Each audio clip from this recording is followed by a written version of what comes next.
Hi, and thank you, Monica, for inviting me here. I'm Sigi Moeslinger, and I'm a partner at Antenna Design, a small studio in New York. We do industrial design and interaction design for both public and commercial projects. We also do some, now and then, self-initiated projects on topics that we are interested in. And today I will talk about just one topic regarding the future of design, illustrated by a few of our self-initiated projects to hopefully illustrate my point. The future of design is obviously hard to predict. However, we can observe certain trends if we are looking at both our current and our past situation. –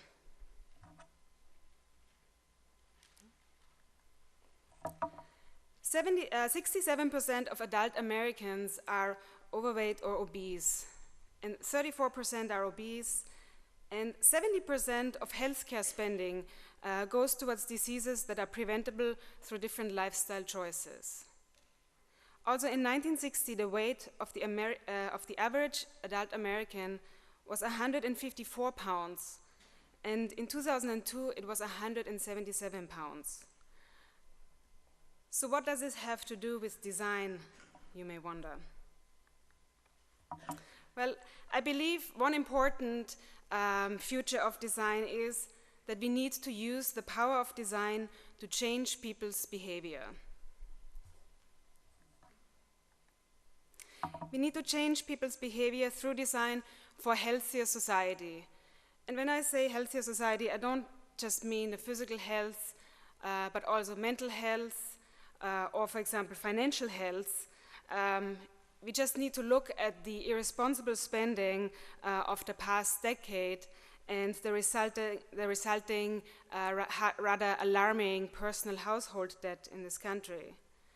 We also need to work on our environmental health, just again thinking about CO2 emissions and other pollutions, which at this point are starting to seriously threaten our planet. We also need to work on our social health.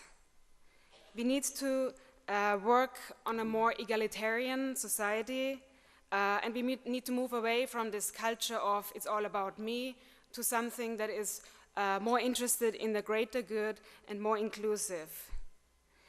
It is quite striking to see how bad behavior of certain individuals can affect the lives of so many people. So how can we change people's behavior through design? Through our practice, we have come up with a few ideas or a few approaches, and they are not exhaustive, they are not scientific or anything, they're just three thoughts that we had. And the first one I called keep doing what you do, which doesn't sound much like change, but that's because this approach works on a more subliminal level through the realignment of incentives that result in a better behavior or a healthier behavior.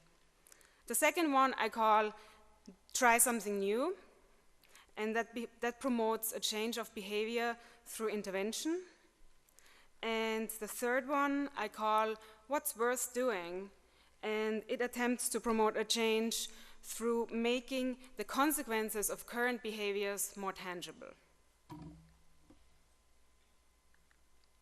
So let's start with keep doing what you do. As I said, it is about the realignment of incentives. People's behavior is driven by incentives, and currently many incentives are misaligned. For example, if you take the mortgage crisis, the short-term incentives drove the financial industry to rather reckless behaviors. People were compensated for the number of mortgage contracts they issued as opposed to the long-term viability of the borrower. And the effects were quite disastrous.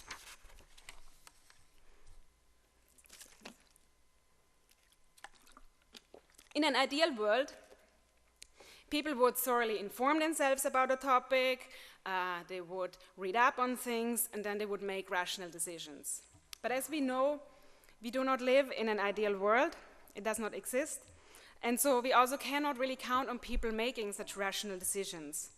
All of us, we make often very emotional decisions or spontaneous decisions, or decisions that seem rational within a very narrow focus. For example, if you look at the typical sales tactics of buy one, get one free, yeah, you can see it as I'm getting a good deal, I'm getting something for free, but the reality is it may lead us to buy something that we shouldn't have bought to begin with because it's not something we need or something we can afford. But we always find a way to rationalize our decisions.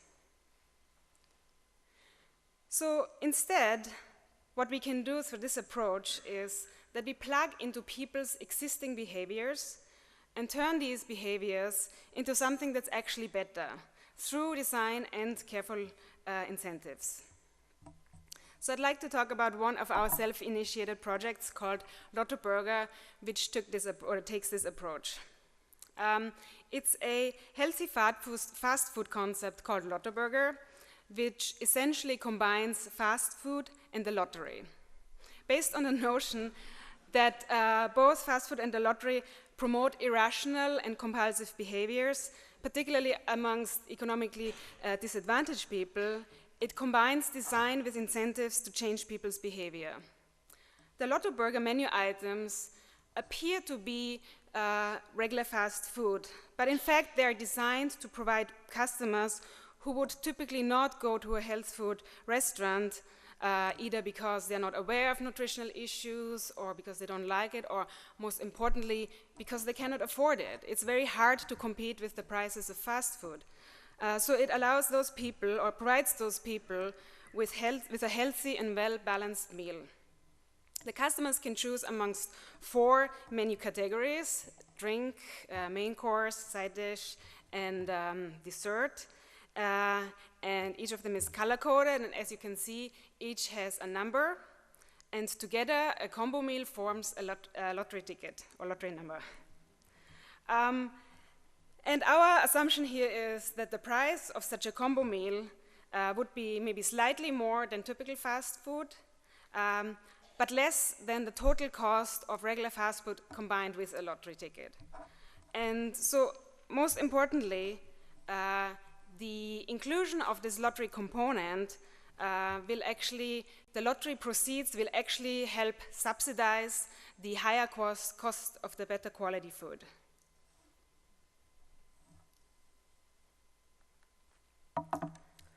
Then the next topic, do something or try something new. People often do not like to try new things. They do not pay attention, they have a very selective hearing, a selective vision, and so to try to make people do something new, we have to make them pay attention through clever interventions that maybe temporarily succeed to suspend the familiar reality. Humans are creatures of habit, and sometimes really a disruption is necessary to take them out of their daily routine. Interventions can activate people and can simulate social interaction. We came up with a number of ideas or proposals for interventions into the New York City sidewalk environment that generate new social interactions among strangers, as we believe this contributes to a better social health. So the first example is the exercise stop. As you know, people in New York, they're always busy, they're always in a rush, and they don't want to wait. So here we are changing the traffic light into actually an exercise stop. And on the one hand, it makes more use of this time, but on the other hand, and more importantly, it actually encourages dialogue between people. Because if you imagine seeing all these people standing on the side of the road doing knee bends together, it is a very funny picture. And it works as an icebreaker to make it acceptable that strangers talk to you. The second one is the escape loft. Sometimes everybody needs to get out of their office or whatever, and smoking is forbidden almost everywhere now. So we created this escape loft where you can go upstairs, you can have a cigarette, you will not bother anybody with your cigarette smoke, and also you can hang out with like-minded people.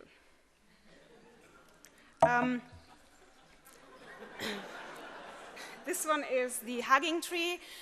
Even though there are so many people in the city, sometimes we still get lonely and we wish somebody would give us a hug. So this allows us to do that, and it also sends a signal to passers-by.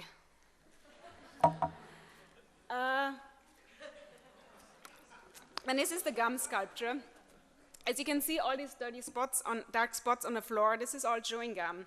So we thought, well, what if we insert a target for people in areas that are particularly exposed to this chewing gum problem? And the target provides them with a sort of themed sculpture, yet it's an open-ended sculpture, so it allows people to deposit their gum, and in the process, customize and use their creativity to customize the sculpture. And it might be quite interesting to see how different neighborhoods develop either strange clothing or funny body parts, and it keeps the sidewalk, the street cleaner. And this one is the Sidewalk Exchange. Again, we have many people crowding the sidewalk, making it hard to pass by or looking really messy. So we thought we can use unused walls in the city, put up flip-down seats and chalkboards above. And these seats are open for anybody who wants to take a seat and offer what they have to offer or ask what they want to ask for. Like this, we provide a setting that makes them look more proper and gives them maybe more chances to have a successful transaction or activity, and it also cleans up the sidewalk. And then lastly, the shrink bench. New York is a stronghold of psychoanalysis, but many times people just need to talk to somebody. And then on the other hand, we have people who are very curious, who always like to eavesdrop. So this bench setup allows people to come together, to complete strangers. They can have a session. Anybody can be the therapist or the patient, and both people will have their unmet needs satisfied. And then people can go apart, and either they never see each other again, or maybe it turns into a recurring habit. So on to the next point, what's worth doing and this is about making consequences tangible. We live in a time where we have incredible access to an endless supply of information. Yet, as I mentioned earlier, we cannot count on people making smart decisions based simply on factual information. However, we believe that through a more emotional or even profound delivery of information that better connects to people and their psyche, we can deliver experiences that really have the power to motivate people, to push them out of their narrow rationale. And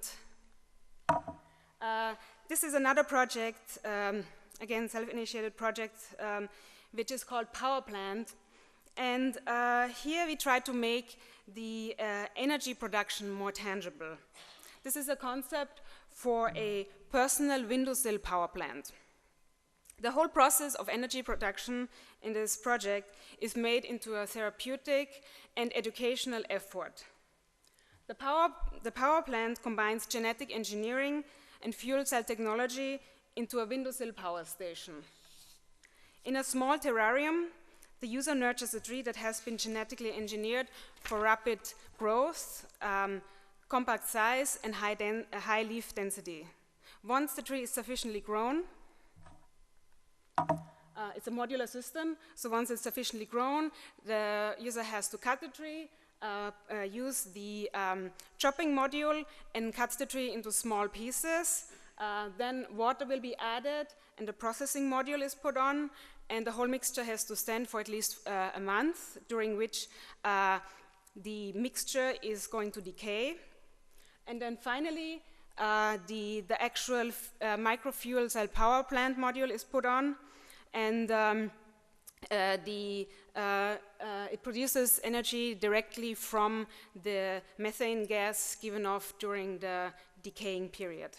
And then the electricity or the energy produced gets stored in rechargeable batteries, which can run a small electronic gadget.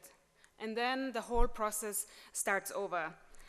And this concept illustrates the notion that humans must care for something. They must make trade-offs and sometimes sacrifices. They have to be patient in order to get a benefit.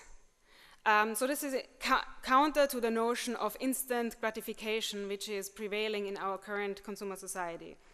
The ultimate benefit of this power plant is not necessarily the electricity that is generated, but rather the psychological effect of the process, which makes people aware of how much it actually takes to produce something that is so easily consumed. It brings to mind the question, what is worth the effort? And in this proposal, the felling of the tree is really meant as a very symbolic sacrifice, and I hope that such approach will lead people to make more careful and considered decisions. Thank you.